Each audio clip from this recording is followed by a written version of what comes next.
তোমাদের বিখ্যাত ভ্রমণ কাহিনী হচ্ছে প্রবাস বন্ধু। আর এই প্রবাস বন্ধু থেকে তোমাদের পরীক্ষা হয় একটা সিকিউ আসে 10 মার্কের, না হয় 3টা এমসিকিউ আসে।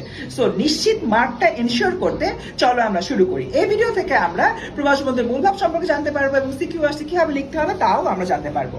আমরা মূলভাব পড়তে গিয়ে একদম শুরু যে বিষয়টা পড়বো, আফগানিস্তানের বিচিত্র ও সুস্বাদু খাবার। আমরা দেখি লেখক যখন আফগানিস্তানে যান তখন সেখানে তার আব্দুর রহমান নামে একজনের সাথে পরিচয় হয় এবং আব্দুর রহমান আসলে লেখকের খেদমতের কাজে ব্যস্ত থাকতেন। লেখকের জন্য তিনি একবার হয়তো দুম্বা রান্না করছেন, একবার হয়তো মজার মজার পোলাও রান্না করছেন, তার পাশাপাশি ফালুদা রান্না করছেন, বরফ কল থেকে একদম তাজা বরফ নিয়ে এসে ফালুদা তৈরি করছেন। লেখকের এত সব খাবার খেয়েও অভ্যস্ততা নেই, লেখক খুবই অবাক হয়ে যাচ্ছেন এবং ভাবছেন যে এত খাবার সে কিভাবে পাবে। এবং তার বিপরীতে আব্দুর রহমান অবাক হচ্ছে লেখক কেন এত কম খাচ্ছেন, এরকম একটা অবস্থা। এরপরে আমাদের যে সেকেন্ড পয়েন্টটা রয়েছে সেটা হচ্ছে আফগানিস্তানের জলবায়ু ও প্রাকৃতিক সৌন্দর্য। একদম শুরুতে এখানে দেখানো হয় যে আব্দুর রহমান বলছে আফগানিস্তানের যে জলবায়ুটা এটা মূলত একটা শীত প্রধান রাষ্ট্র এবং দেখা যাচ্ছে যখন ঠান্ডা পড়ে তখন প্রচুর পরিমাণ হচ্ছে বরফ পড়ে, বরফের চারপাশ একদম সাদা হয়ে থাকে, তখন এক অদ্ভুত প্রাকৃতিক সৌন্দর্য আমরা দেখতে পাই।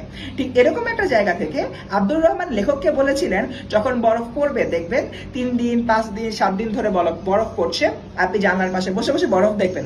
তখন আমাদের এই যে লেখক রয়েছে, লেখক মজা করে বলেন 7 দিন ধরে জানলার পাশে বসে থাকবো, এটা কোনো কথা?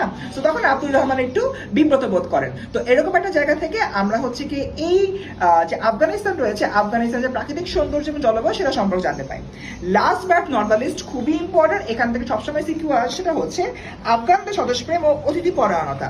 দেখো যখন আমাদের লেখক এই তোমার হচ্ছে আফগানিস্তানে গেল এবং তার পরবর্তী পানশিরে যাওয়ার হলো কথাবার্তা রয়েছে, তার আগে আব্দুর রহমানের সাথে যখন তার পরিচয় হয় তখন কিন্তু একটা জিনিস হলো বারংবার এসছে, সেটা হচ্ছে আব্দুর রহমান খুবই হলো ব্যস্ত থাকতেন আমাদের এই যে লেখক রয়েছেন লেখকের ব্যাপারে, এবং লেখককে কখন কি খাওয়াবেন কখন কি করবেন এই ব্যাপারে তিনি খুবই ব্যস্ততার মধ্যে দিয়ে যেতেন।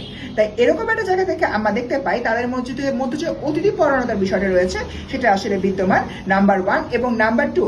আমাদের আফগানিস্তানের যে লোকেরা, সেই লোকেরা কিন্তু হচ্ছে খুবই নিজের দেশকে ভালোবাসেন। তারা মনে করেন অতিথিকে সেবা করা নিজের দেশকে রিপ্রেজেন্ট করার একটা অংশ। তাই এরকম একটা জায়গা থেকে তাদের স্বদেশপ্রেমের বিষয়টা কিন্তু প্রকাশিত হয়। তো স্টুডেন্ট, এই ছিল আমাদের সম্পূর্ণ প্রবাস বন্ধু গল্পটার শর্ট ব্যাখ্যা। এবার তোমাদেরকে একটা এমসিকিউ দিচ্ছি, এটার উত্তর আমি ইতিমধ্যে বেশ কয়েকবার এই ভিডিওর মধ্যে বলেছি।